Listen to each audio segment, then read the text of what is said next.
Baik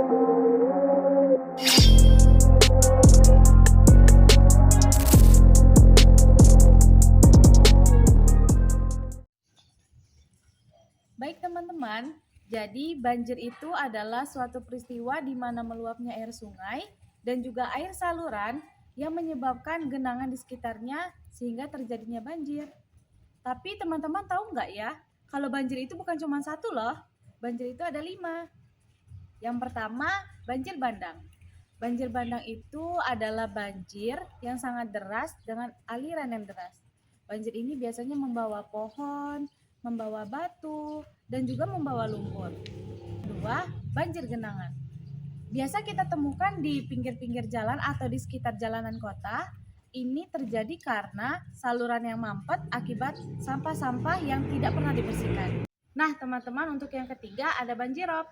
Banjirop ini banjir karena air laut yang pasang dan biasanya terjadi di sekitar pantai.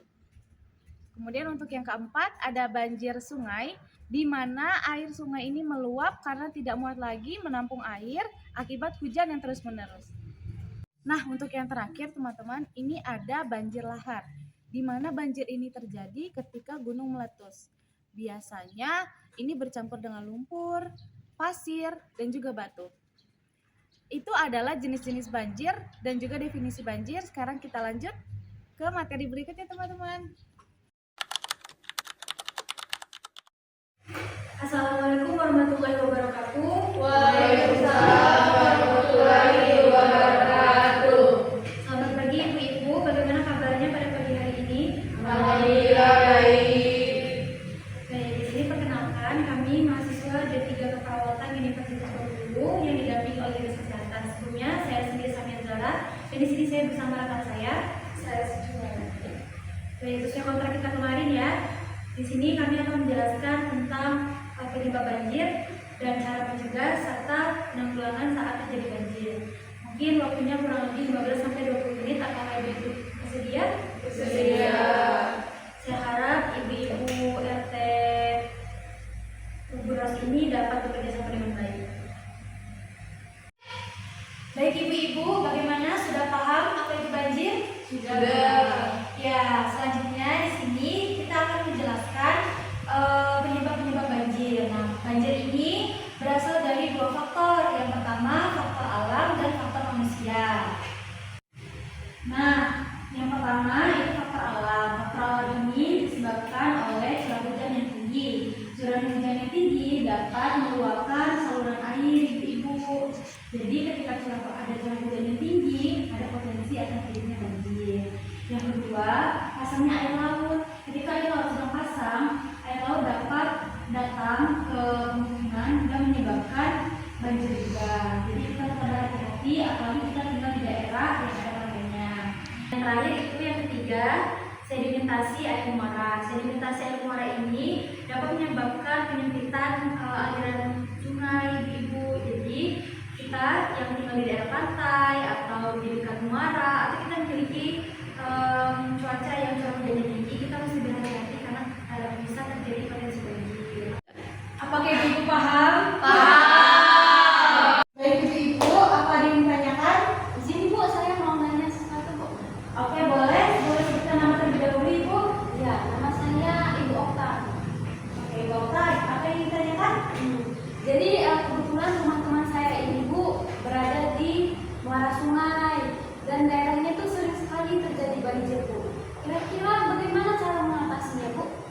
Iya kan benar kamu sering banjir. Nah, sesuai juga dengan materi kita, saya akan masuk bagaimana cara kita mencegah banjir. Di sini saya akan sambil menjelaskan ya. Cara mencegah banjir. Jadi ibu jangan panik ketika kita tinggal di daerah pantai atau di daerah muara sungai. Nah, bagaimana caranya? Yang pertama, kita harus rajin membersihkan selokan rumah kita. Karena selokan itu penting sebagai jalur aliran air hujan yang turun atau misalnya air muara yang naik, itu bisa dialirkan lewat aliran sungai. Kalau selokan kita kotor, maka air yang turun dari hujan atau air muara yang naik ke permukaan tidak dapat mengalir dengan sempurna. Ya paham? Paham. Yang kedua, Ibu-ibu harus sering atau rajin menanam tanaman atau pohon. Pohon lebih bagus. Kalau tidak, ibu-ibu juga bisa menanam tanaman sekitar rumahnya agar adanya daerah resapan air. Jadi ketika air muara naik atau hujan turun, air akan langsung diserap oleh tanaman-tanaman tersebut. Jangan malah menebang pohon, jangan malas untuk menanam tanaman. Lalu setelah itu, kalau kita tinggal di daerah pantai atau kita tinggal di daerah muara sungai, kita harus rajin-rajin mengajak masyarakat di sana untuk membersihkan pantai tersebut, air pantai tersebut dan air muara sungai tersebut. Gimana? Oh, jadi harus bersih-bersih terus ya Bu ya? Iya ibu-ibu, kita harus rajin bersih-bersih karena ketika lingkungan kita bersih, kita pasti hidup sehat dan bencana bisa kita kurangi resiko-resiko bencana tersebut. Misalnya jika terjadi banjir yang tadinya karena saluran kita kotor, banjir tikus-tikus naik. Nah, kalau misalnya air muara naik tapi saluran kita bersih pun, itu tidak akan menyebabkan penyakit dan kotor kan di tubuh dan di rumah kita. Benar-benar. Ya, seperti itu. Baik, paham ya sampai sini? Paham. Masih ada yang ditanya sebelum kita masuk ke materi selanjutnya? Tidak ada Bu. Belum ada Bu.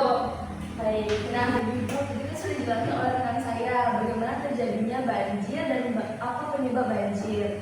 Nah, di sini saya akan menjelaskan bagaimana cara siap-siagaan ibu-ibu dalam mengatasi banjir. Nah, sebelumnya ibu-ibu ada yang tahu nggak bagaimana siap-siagaan yang pertama yang perlu dilakukan saat sebelum banjir? Saya Bu. Ya Ibu, mulai silakan menyelamatkan dokumen-dokumen penting Bu. Baik, benar sekali Ibu. Yang pertama itu kita harus siagakan dokumentasi penting untuk disimpan di atas lemari agar tidak terendam oleh banjir. Nah, yang kedua itu kita harus mencari informasi resmi dari BPBD dan BMKG untuk apakah wilayah kita berpotensi terkena banjir atau tidaknya. Kemudian yang ketiga itu kita bisa itu dulu. Nah, yang ketiga kita harus menyiapkan emergency bag. Nah, di emergency bag ini kita menyiapkan pakaian, ada obat-obatan, serta senter. Karena senter bisa kita gunakan saat pemadaman listrik karena adanya banjir. Nah, kemudian kita juga bisa memahami rute evakuasi. Jadi, saat ada evakuasi banjir, maka kita bisa melakukan pengamanan ke arah daerah yang lebih tinggi.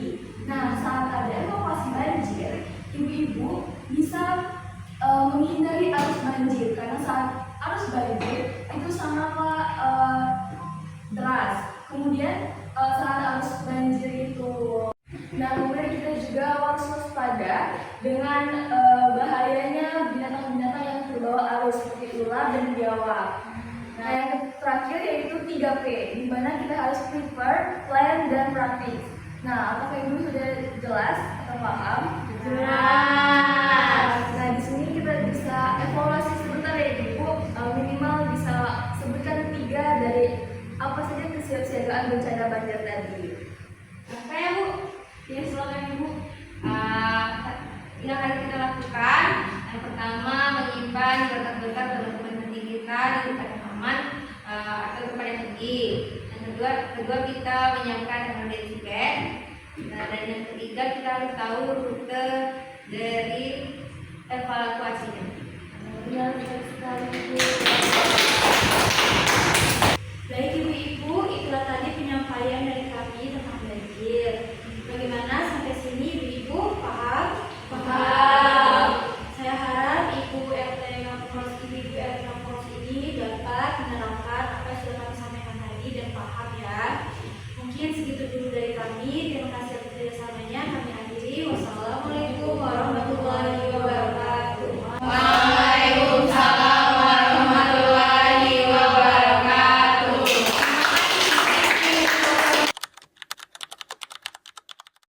Baik, semuanya sudah ada di sini. Ada Yensi, ada Utari, Zolanda, Chelsea, dan juga Nicita. Baik, kita telah mendapatkan kabar bahwasanya di Kebun Polos itu terdapat banjir, maka kita akan segera turun ke lapangan. Kita akan membagi tim saat turun di lapangan nanti.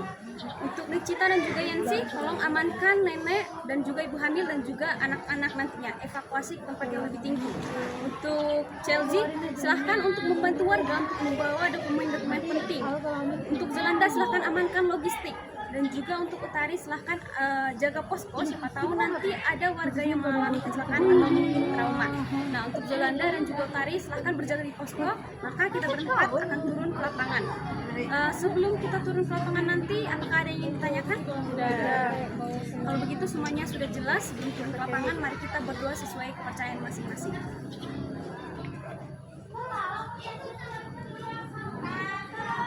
Berdoa selesai.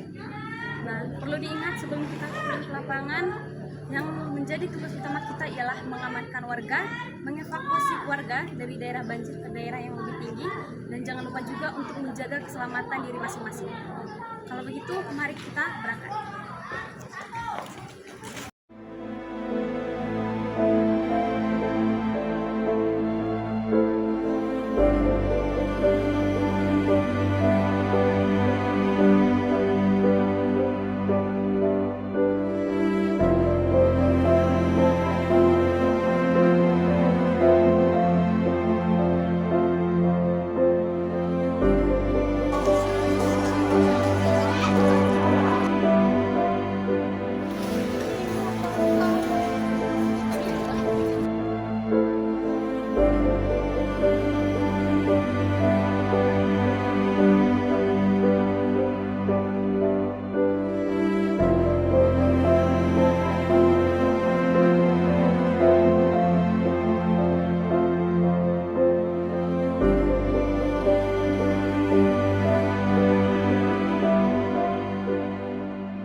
Di sini saya akan menyampaikan mengenai dampak serta prevalensi yang terjadi pada banjir yang melanda Desa Kebun Ros. Banjir yang melanda desa ini memang tidak menimbulkan korban jiwa, namun tetap memberikan dampak yang cukup besar kepada Desa Kebun Ros ini. Tidak hanya warga, namun kerusakan terjadi pada puing-puing atau bangunan-bangunan yang ada di Desa Kebun Ros. Tercatat sebanyak 850 kepala keluarga yang mengalami dampak dari banjir tersebut. 100 lebih masyarakat yang mengalami luka-luka seperti luka-luka ringan, luka sedang, serta luka berat. Di sini luka-luka tersebut terjadi karena tergores dari barang-barang yang mengalir di akibat banjir tersebut. Dalam proses evakuasi dan kondisi banjir tersebut memang tidak terdapat korban yang meninggal dunia. Namun sejumlah warga mengalami luka-luka karena luka tergores, luka jatuh, serta luka kesleo. Dari sisi kerusakan, ratusan rumah warga ikut terdampak. Ada yang mengalami kerusakan berat hingga tidak bisa ditempati. Ada yang rusak karena dindingnya dan lantainya terendam oleh lumpur, kemudian serta ada juga yang rusak ringan. Selain rumah, fasilitas umum seperti sekolah, posyandu, dan beberapa tempat ibadah juga yang lainnya juga ikut terendam banjir. Dampak kesehatan juga cukup dirasakan oleh warga setelah banjir. Banyak kasus penyakit yang muncul seperti diare, penyakit kulit, hingga infeksi saluran pernafasan. Anak-anak juga mengalami trauma dan rasa cemas karena peristiwa ini. Dari sisi ekonomi, mayoritas warga yang berprofesi sebagai petani mengalami kerugian besar karena mengalami kegagalan dalam panen. Puluhan hektar sawah gagal panen, kemudian beberapa warung dan kios juga harus tutup karena kurang pasokan dan kerusakan. Aktivitas pendidikan sempat terhenti sementara di beberapa hari karena sekolah terendam banjir dan akses jalan utama di desa setempat tidak bisa dilalui selama kurang lebih 3 hari. Meski begitu, pemerintah desa bersama BPBD dan puskesmas setempat sudah bergerak cepat dan meletakkan posko pengungsian didirikan di 3 titik. Bantuan logistik seperti beras, mie instan, dan air bersih sudah mulai disalurkan, serta pelayanan kesehatan darurat juga diberikan untuk mencegah meluasnya penyakit pasca banjir. Dari data dan fakta ini, bisa kita lihat bahwa meskipun tidak ada korban jiwa, banjir di desa Kebun Ros tetap menimbulkan dampak yang cukup luas, mulai dari kesehatan, ekonomi, pendidikan, hingga aktivitas sosial masyarakat semuanya terganggu. Oleh karena itu, langkah pencegahan dan penanganan jangka panjang sangat dibutuhkan agar kejadian serupa di masa depan bisa diminimalisir. Demikian penyampaian saya dan rekan saya Nikita mengenai prevalensi akibat banjir di Desa Kebun Ros. Semoga ini bisa menjadi bahan pertimbangan bagi kita semua dalam meningkatkan kesiapsiagaan dan kerjasama dalam menghadapi bencana. Kami akhiri. Wassalamualaikum warahmatullahi wabarakatuh.